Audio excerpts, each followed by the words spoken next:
कहावत है, जब दिल लगी दीवार पे तो परी क्या चीज़ है। यह कहावत को रजनी ने चरितार्थ किया था। उसकी नजरें एक साधु से लड़ गई। वह साधु साधु नहीं था, स्वादु था। जवानी दीवानी होती है। रजनी भी जवान थी, खूबसूरत थी, और उसकी इस खूबसूरती पर साधु भी रीझ गया था। साधु की झोपड़ी गांव से काफी दूर थी। उसकी झोपड़ी के करीब ही एक नदी बहती थी। रजनी हर रोज देर रात में, जब पूरा गांव नींद में आगेश में समाया होता था, चुपचाप उठकर साधु की झोपड़ी में चली जाती और कई घंटे वहां रात बिताकर लौटती थी। रजनी और साधु का यह प्रेम मिलन महीनों चलता रहा। किसी को इसकी खबर नहीं थी। वह जानते थे कि उसकी इस हरकत का शायद किसी को भी पता नहीं था, क्योंकि यदि पता होता तो कहीं न कहीं कोई न कोई तो कुछ कहता है या कोई रोक टोक करता। रजनी और साधु की यह रासलीला चलती रही। वह गांव में भिक्षा मांगने आता ही था। अगर कुछ कहना होता तो वहीं पर कुछ कह जाता। उसका खाना वह स्वयं ले जाया करती थी। उसे स्वयं हाथों से खिलाती भी थी। रजनी तो साधु के मुंह पास में बंधी हुई थी, लेकिन उसके घर वालों ने उसकी शादी तय कर दी। हो सकता है कि उन्हें रजनी और साधु के मिलन पर शक हो गया हो, या किसी ने उससे शिकायत कर दी हो। उस साधु ने रजनी का पिंड छुड़ाने का और कोई तरीका नहीं था। यह सबसे अच्छा तरीका था कि वह विवाह होने के बाद वह अपनी ससुराल चली जाएगी और उनका मिलन बंद हो जाएगा। रजनी की शादी हो गई।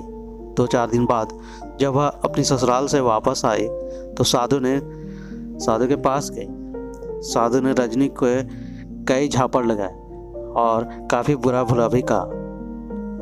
उस कामी साधु ने वहां तक कहा कि अपने पति को छोड़कर क्यों नहीं आ जाएगा। जैसे तैसे रजनी ने अपने प्रेमी को खुश किया। मर्द चिड़िया चरित्र के आगे तो मात ही खा जाता है, सो वह भी खा गया। रजनी का फिर वही क्रम चालू हो गया। कुछ दिनों बाद उसके ससुराल से उसका पति उसे विदा कराने आया। उसने अपने पति राकेश के साथ उसके परिवार के और लोग भी थे। 1-2 शायद उसके मित्र भी थे। रात्रि में काफी देर तक खाने पीने का क्रम चलता रहा। रजनी को रात में बाहर 12 बजे के बाद समय मिला। तब वह अपने प्रेमी का खाना लेकर चल दी। जब वह घर से बाहर जा रही थी उस समय उसका पति राकेश जाग रहा था। उसने जब किसी को अर्धरात्रि के समय में जाते देखा तो उसे आश्चर्य हुआ और वह भी उठकर उसके पीछे पीछे चल दिया। रजनी काफी तेज चल रही थी। उस साधु की झोपड़ी पर पहुंची। रजनी ने खाना रख दिया। तू अब तक कहाँ थी? मैं भूखा मर रहा हूँ। तेरी राह देख देख कर मेरी आंखें भी थपस गई। देर हो जाने के बाद वजह से साधु रजनी को तेज स्वर में डांटने लगा। शंकर, रजनी कहा, आज मेरी ससुराल वाले मुझे लिवाने आए, इसी वजह से देरी हो गई थी। साधु ने उससे 2-3 झापड़ और रसीद की और कहा, तू तो चली जाएगी, उसके बाद मेरा क्या होगा? बोल, क्या बात है? उसने कहा, मेरे अंदर ज्वाला धधक रही है। तुम फिक्र क्यों कर रहे हो शंकर? रजनी ने कहा, मैं जल्दी ही वापस आ जाऊंगी, तुम कल मत जाना। शंकर ने कहा, परसों चली जाना, तुम्हारे बिना मैं कैसे रहूंगा? फिक्र ना करो, रजनी ने कहा, यदि संभव हुआ तो मैं कल रुक जाऊंगी, और उसके बाद यदि मैं ज़्यादा दिन तक ना आ पाई तो तुम वहाँ आ जाना। मैं किसी न किसी बहाने तुमसे मिलने आती रहूंगी। यही ठीक रहेगा, शंकर ने कहा, मैं वही जाऊंगा, फिर तुम्हें यहाँ नहीं आना पड़ेगा और हमारा मिलन होता रहेगा। राकेश झोपड़ी के पीछे खड़ा हुआ सब सुन रहा था, सब देख रहा था। उसकी आंखों में खून उतर गया था। उसके जी में आ रहा था कि उसी समय उसे दोनों को जान से मार दे, मगर ना जाने क्या सोचकर वहां से चल गया और आकर चुपचाप अपने बिस्तर पर लेट गया। दूसरे दिन राकेश ने जानबूझकर जाने का प्रोग्राम कैंसिल कर दिया। यह जानकर कि वो जाने का प्रोग्राम कैंसिल हो गया, रजनी बहुत प्रसन्न हुई, लेकिन उसने अपनी प्रसन्नता पति पर या घर के किसी अन्य सदस्य पर जाहिर नहीं की। दूसरे दिन रात्रि में भोजन करने के बाद राकेश चुपचाप वहां से चला गया।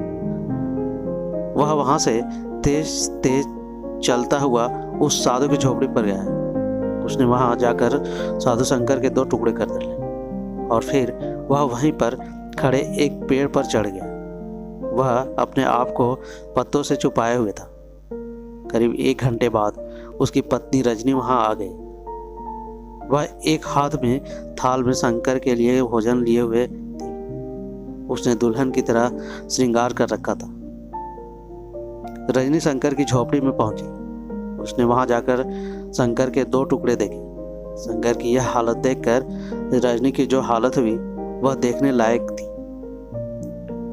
उसने वही पास में पड़ा हुआ गड़ासा उठा लिया और नदी किनारे पर इधर से उधर तक दौड़ती फिर रही थी।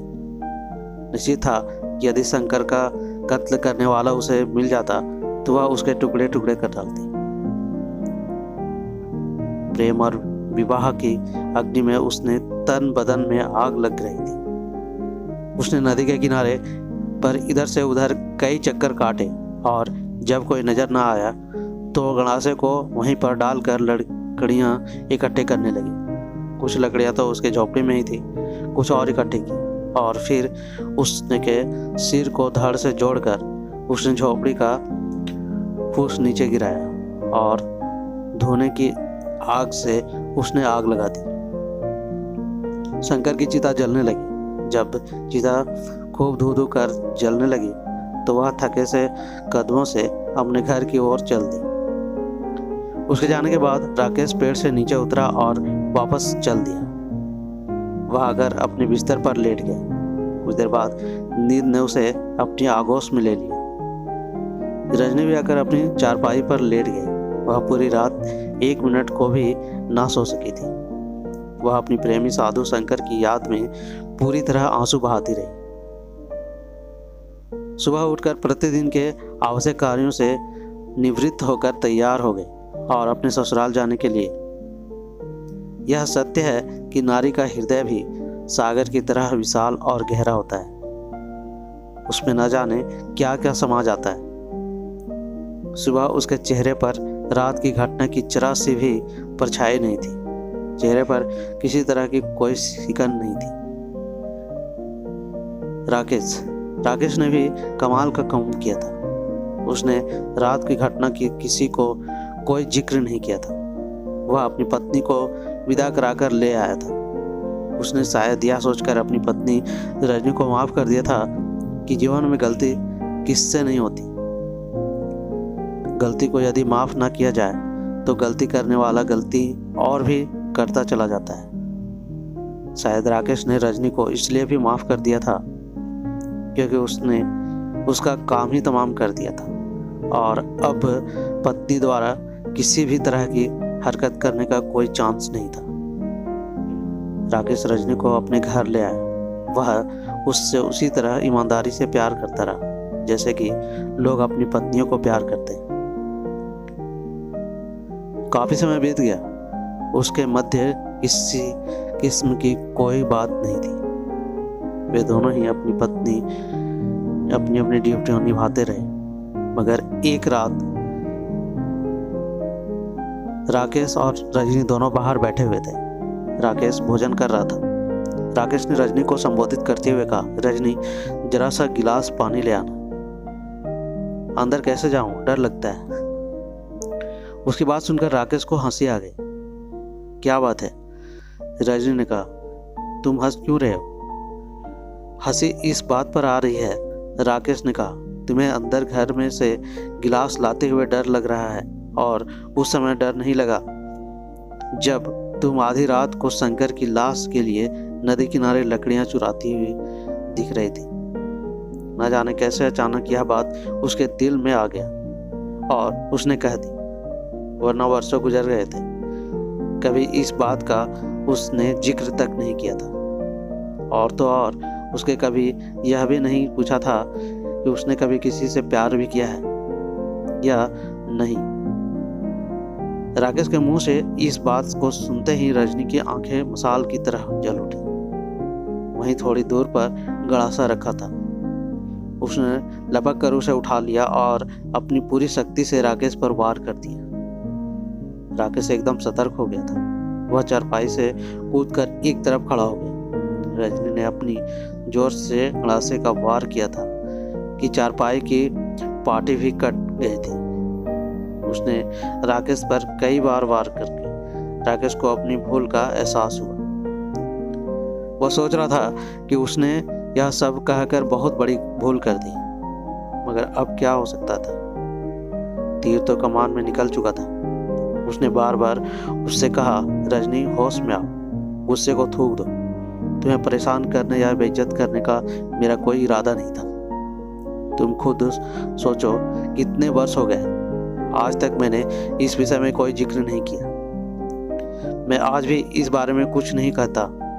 पता नहीं कैसे मेरे दिमाग में आ गया था और मेरे मुंह से निकल गया। मुझे माफ कर दो।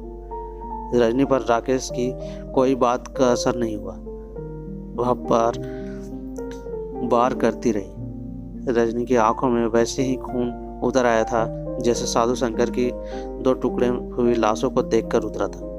राकेश ने आज वक्त की राग में दबी चिंगारी को हवा दे डाली थी। उसी वजह से उसके हाथों में गड़ासा आ गया था और वही दृश्य उपस्थित हो गया था। इसी बीच काफी समय गुजर गया। राकेश को ऐसा लगने लगा था कि रजनी उसे जिंदा नहीं छोड़ेगी। कई पलों के बाद उसने गड़ासा अपनी ही गर्दन में मार लिया। उसने अपनी गर्दन को धड़ से अलग कर लिया। वह मर गई थी। राकेश अपनी भूल पर अफसोस कर रहा था। उसे बार बार अपनी गलती का एहसास हो रहा था। जो ना था वह तो हो गया था।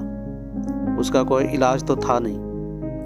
एक तरफ से वह कह रहा था कि उसका घर बर्बाद हो गया है, जिसका जिम्मेवार वह स्वयं है। बातों ही बातों में उसकी पत्नी का अंत हो गया। मेहरबानी यह हुई थी कि उसकी पुलिस रिपोर्ट नहीं हुई थी। यदि रिपोर्ट होती तो लाश पोस्टमार्टम के लिए जाती और पुलिस का चक्कर पड़ता। राकेश ने उसकी अर्थी तैयार कराने आरंभ कर दी। क्रियाक्रम के कुछ आवश्यक कार्य पूर्ण करने के बाद रजनी के मृत शरीर को अग्नि के हवाले कर दिया और इस तरह से यह कहानी का अंत हुआ। तो कैसे लगा यह कहानी जरूर कमेंट करके बताएं। साथ ही साथ चैनल पर नए हैं तो सब्सक्राइब भी कीजिए। मिलते हैं एक ऐसे नई कहानी में। तब तक के लिए धन्यवाद।